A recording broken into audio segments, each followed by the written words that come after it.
Een nieuwe aflevering van In het Zinneke en deze keer vanuit Houten. We gaan 2 mensen verrassen die weer wat goeds voor een ander hebben gedaan. En hopelijk vinden ze onze komst leuk.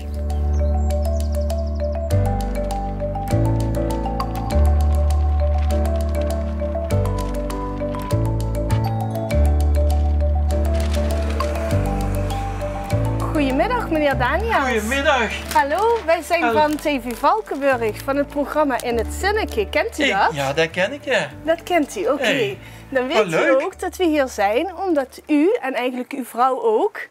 Ginny komt erbij. Kom maar binnen. Oh, kom maar even aan de deur als u Kom maar wil. even. Goedemiddag. Goedemiddag. Van het programma In het Zonnetje. Namens de vrijwilligers van de Hoeskamer hier in Houten willen wij u sowieso dit bloemetje aanbieden. Nou, dankjewel. Alsjeblieft, want bij u Geweldig. gaat het eigenlijk een stapje meer dan gewoon vrijwilliger bij de Hoeskamer. U zorgt echt voor de oudere mensen die het nodig hebben. Hè? Ja, hier overal in de buurt. En als ze in het ziekenhuis moeten en ze hebben geen vervoer. Of ze willen naar Albert Heijn boodschappen doen. Of naar een andere winkel. En ja, dan zijn wij, ja, een van ons tweeën, altijd in de weer om die mensen belangeloos weg te brengen.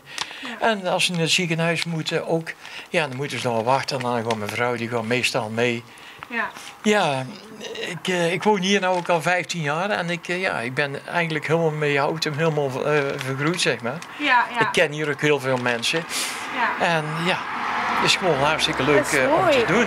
Maar ook heeft u zich aardig gesetteld hier in het dorp, want u bent tevens ook bij Orphee verbonden. Bij Orphee zing ik en ik ben hier vrijwillig van de moestuin hier tegenover. Ja. Met Camille Ooswegel en met heel de groep. En bij de seniorvereniging doet u ook nog blaadjes rondbrengen? Ook al.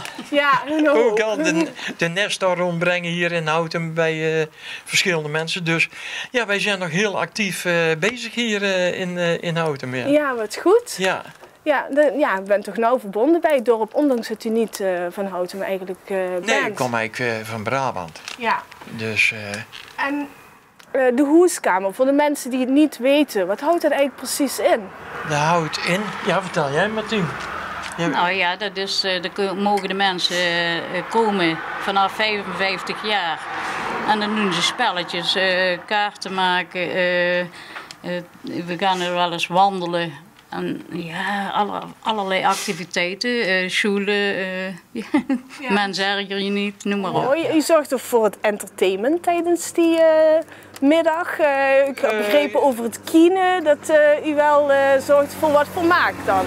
Ja, daar ook de kienmiddag en ja, er zijn zoveel activiteiten en we hebben ook al eens een zangmiddag gehad en ja. We zijn gewoon mee bezig om die mensen die eigenlijk al ver over de 80 zijn, om die toch nog een fijne middag te bezorgen. Ja.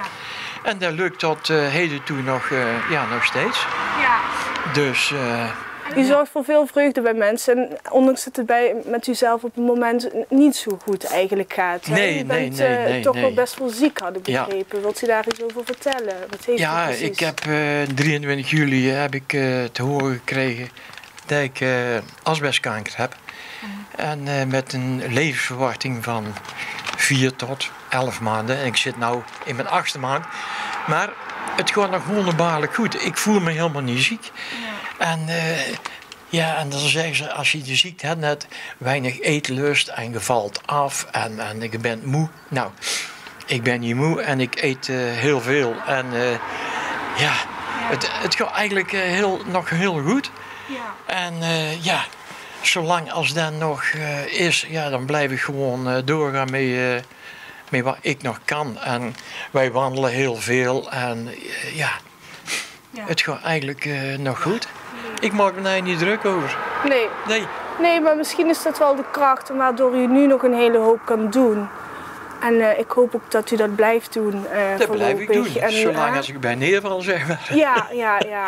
En geniet nog van de mooie momenten die je nog gaat krijgen. Dat doen we elke dag. Ja, en voor de rest willen wij je natuurlijk ook heel veel sterkte wensen. Dankjewel. En dit is ook namens de vrijwilligers van de Hoeskamer. Heel erg leuk, ik dank je wel. En ook heel veel sterkte en geniet van elkaar, aan uw vrouw natuurlijk. Dankjewel. Leuke verrassing en op een zondagmiddag. Ja. Oké. Dit was weer een aflevering van In het Zinneke. Kent u ook iemand die dit verdient? Mail dan naar inhetzinneke@tvvalkenburg.tv en wellicht dat we eens een keertje bij diegene langs kunnen gaan.